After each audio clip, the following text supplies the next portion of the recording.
feels like so much has happened since those last 2 wins. You know, it makes me a little nervous. I didn't want to stop racing. I bet. I I mean, can imagine that. I'm really excited about making it 3 in a row at Daytona. And but yeah, we didn't want the season to end. I mean, this off season, I've been trying to just get back to the racetrack. That's what I'm excited about.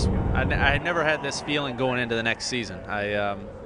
I feel like we're fast for the right reasons. I mean, but did you seriously, like, would you call any of your teammates or anything each week? Because I think I would try to keep that consistency, you know what I mean, week in, week out, because that's got to be so tough. Like you said, you don't want to lose it. It is, and I talk a lot to Bob Osborne and Jack. I called Jack the other day, and he said, I said, is there something we need to be working on? You know, is there, I mean, because I'm sitting here in Missouri getting ready to go down to Daytona. I want to make sure there's not something we're missing. He said, look, I'm pushing everywhere to find something that's soft, and there's nothing. We're working hard, but we've got everything we think in line. So that's good to hear from Jack.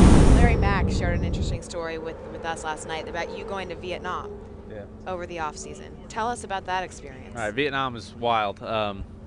It was a good time. We learned a lot. It was a different type of vacation than I thought it was going to be, though. I learned a bunch about another culture, and most importantly, I learned a lot about the war that we fought over there.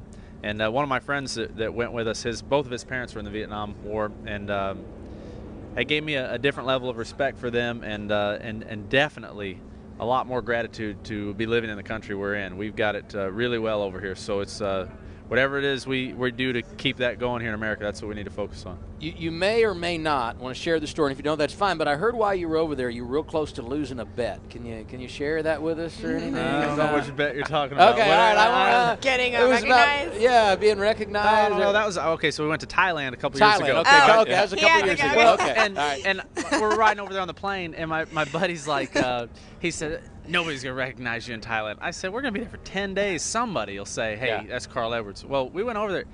Nobody recognized me, all right? Not one person until about the 9th day. We're out at the pool at this hotel, and this kid keeps looking at me. I'm like, hey, check him out. Look at him. He knows who I am.